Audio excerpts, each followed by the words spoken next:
Hey Ken, to start, I know it's only been 2 weeks, but I was just curious, like, what do you feel best about in this offense right now?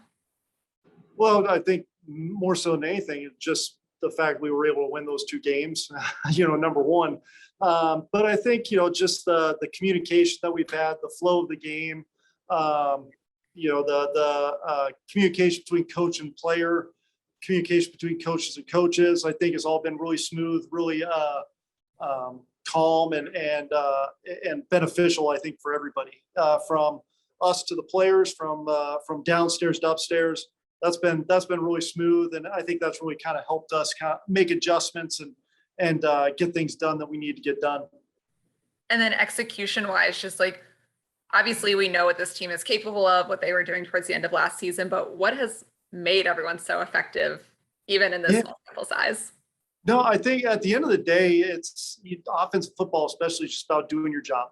If you got 11 guys doing your job, that gives you a chance, and then typically if one guy goes haywire and misses assignment or whatever, a lot of times that play kind of gets blown up. So a lot of it's just guys being accountable to each other, doing their job, and trusting each other and trusting the guy next to you that they're going to do it, and not feeling you have to do more than your individual job for that play and for us to be successful. Thanks. Mm-hmm. Hey, Ken, you hear me okay now? Yeah, I All got right, you. cool. Sorry about that before. No worries. I want to ask, you guys traded for Stefon Diggs, and he's already at that time elite, top of his game type receiver. The things he's been doing, since he got here, but especially the first 2 weeks, have seemed otherworldly. Have you seen him? Do you think he's improved since he's come to the Bills? And if so, where have you seen that improvement? I think so. I think, every players, or most players, I should say, are striving to get better every year. And most players want that coaching and want that coach to correct them when they do something wrong, or point out things that they could get better at their game so that they could continue to get better and continue to make strides. And Steph embodies that. He really has done a great job, not only taking coaching, but then just that inner desire to go out and work in the off seasons and put in the time and do those things to get his body the way it needs to be.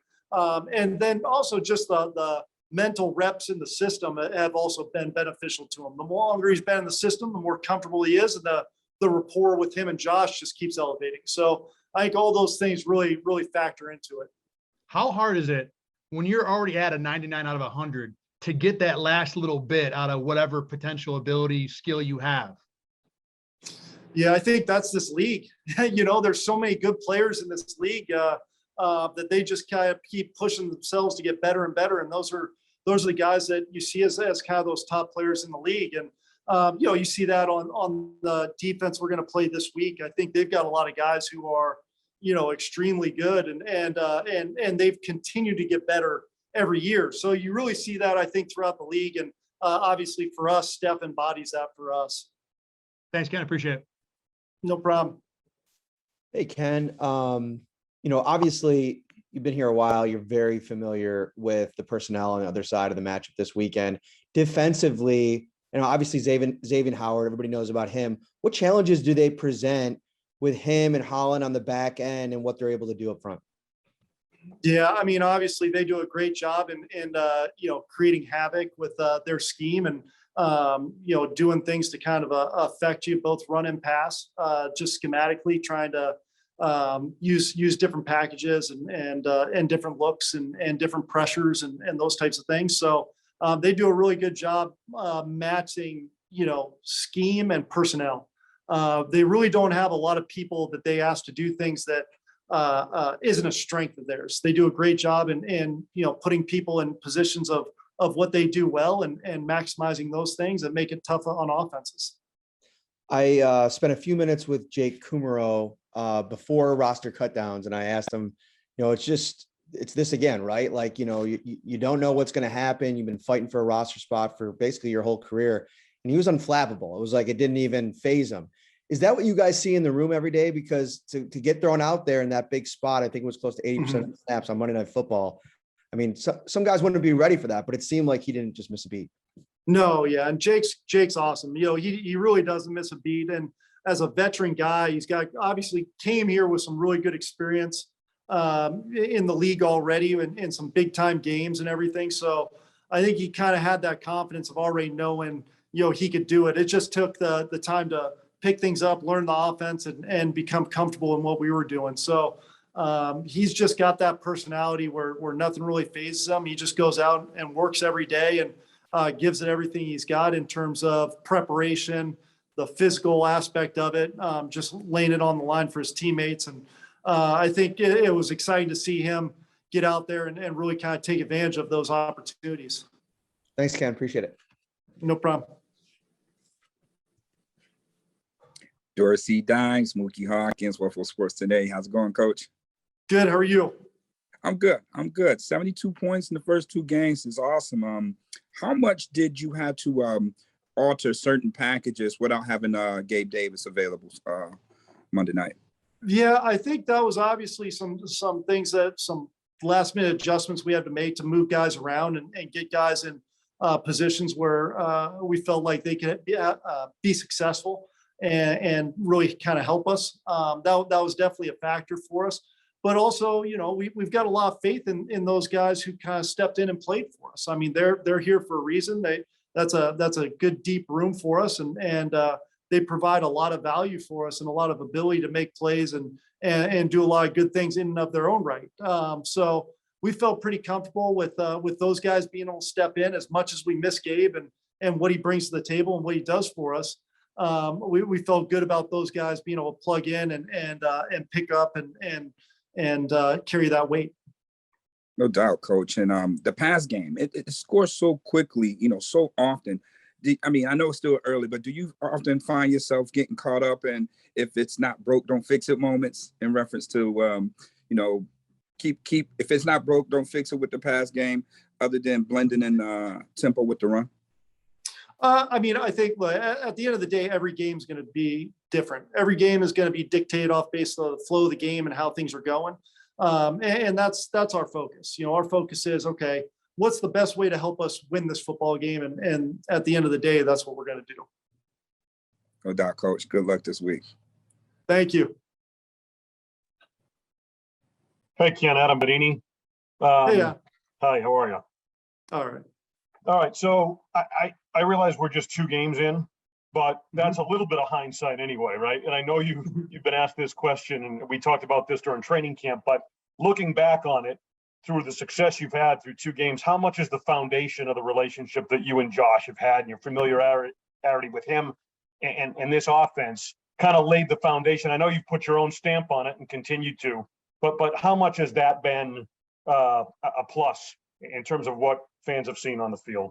No, I think it's a huge plus for us to be able to just kind of keep that continuity, and then any tweaks and adjustments are all within the realm of the system. It's not like you're bringing in brand new terminology, brand new system, or anything like that. It's all within the realm of, for the most part, what these guys have done in the past in previous years and those types of things. So it's been a great advantage for us to really kind of pick up where we've left off in the past. Not only obviously with Josh, but with all those guys, with the guys up front and the job they're doing in pass protection and blocking, with the receivers and them being on the same page with Josh and the backs as well. So and obviously Dawson and the tight end. So I think that's a big aspect of it. The relationship with Josh, that communication where he's comfortable enough to communicate anything with me and me with him. All that is something that you've got to earn that trust. But I really feel like over the years, we've been able to earn that through our communication throughout that time. Thank you, Ken. No problem. Hey, Ken. I know we've talked a lot about like Mitch Morse and what he means to that offensive line and all that, but when he went out in the game, obviously Greg came in and then Mitch was able to come back, and it kind of like seemed like the offense got clicking again, when he was back in there. Just what does him being there, like his role and how important he is to Josh and the line communicating, how important is he out there? Yeah, anytime you've got that guy in the center of the line who's got the experience that he does and can communicate and get everybody kind of going in the same direction as he does, it's very beneficial to you. And obviously, we've got guys to be able to plug in if something happens that we've got a lot of faith in and really feel like we can not miss a beat with those guys in there. But obviously, Mitch, his experience and what he's done in this offense is is something that's a big comfort level. I think Josh trusts him a tremendous amount. He's seen a lot of different things for within the system and understands our adjustments. And if it's an unscouted look, it's looks that a lot of times he's potentially seen in the past within our system and kind of knows those adjustments. And then Reggie Gilliam obviously had a big touchdown catch. I'm curious, is it a good day when you get the fullback involved to that amount? Is it you get excited about that? Like, what is that fun for you? I don't know. No, it's great. Anytime we get Reg involved, I'm all in on it. You know, he obviously he does a great job for us. He works his tail off. He's unselfish. He does everything that you could possibly ask a player to do at his position, especially. And he's been great, you know, and he just doesn't blink, doesn't miss a beat. So it was really great to see that execution. And then obviously him just making a play too, you know, making a guy miss and taking it. So that was huge for us, really got us going in a critical part of the game. And obviously just grateful he's here. Thanks. Mm-hmm. Hey, Ken, this is a little off the wall, but when you look at either a big win or a big loss, what are some ways those feel different as a coach than as a player? Yeah, I mean, it's definitely, you know, that's a great question because as a player, sometimes there's that elongated time of kind of thinking about it. As a coach, you're really moving on to the next opponent that night, you know, and really trying to turn the page, get the corrections made, and then start getting going on game planning and all that stuff for the next opponent. So you really are first to turn the page pretty quick, which you preach to your players as well. And I think that's the important thing is we really try to focus on, okay, no matter what role you're in, whether you're a player, coach, whatever it might be, is all right, last week happened, end of Monday, you know, or I guess this week, Tuesday, you know, just, hey, turn the page and now we're focused on the next team. And I think that's the mentality you got to take. You can't look backwards. You can't look forward. You got to focus on the now. And I think that's really kind of been our focus. And I think that helps me out a lot, whether in my position. When in both of those cases, you're investing so much into this, but the exact things you can control are a little bit different. What's it like to make that transition from player to coach and handling all that?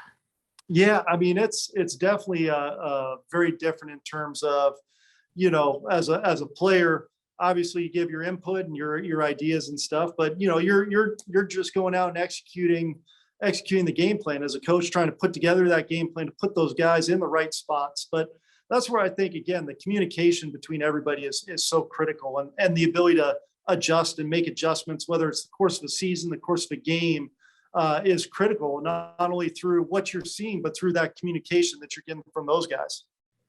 Awesome. Thank you. Mm-hmm. Hey, Ken, John Warrow here. I don't have my Oh, no worries. my thing on. That first touchdown to Diggs. I know Stefon raised his arm. I'm not sure if Josh actually saw him. Was he throwing it simply to a spot, believing that Stefon was going to be there? You know, I think that was that's just one of those where it's Josh extended the play and it kind of turns into a scramble rules type situation. I think they've got a really good feel for each other and he was able to find him, you know, and I'm pretty sure he saw him. You know, I don't think he threw it blind. So, you know, I think it's just two guys that had great feel for each other and kind of the area of the field and were able to make a play. And is that Stefon finding the open? And does that kind of like personify Stefon finding that like soft spot in what is a really tight situation, knowing that he's going to be open, and if Josh sees him, that ball's going there? Yeah, I think it's just, you know, he's got great feel, great understanding for the game, and Josh has a good feel for him and where he's at. So I think obviously, I think that one right there is an example of that. I think obviously what goes into that as well is everybody else, you know, playing with great speed and flying around to really kind of help create that opportunity. Thanks. Mm-hmm. That's all the questions we have today. Thanks, Ken. All right. Thank you, guys.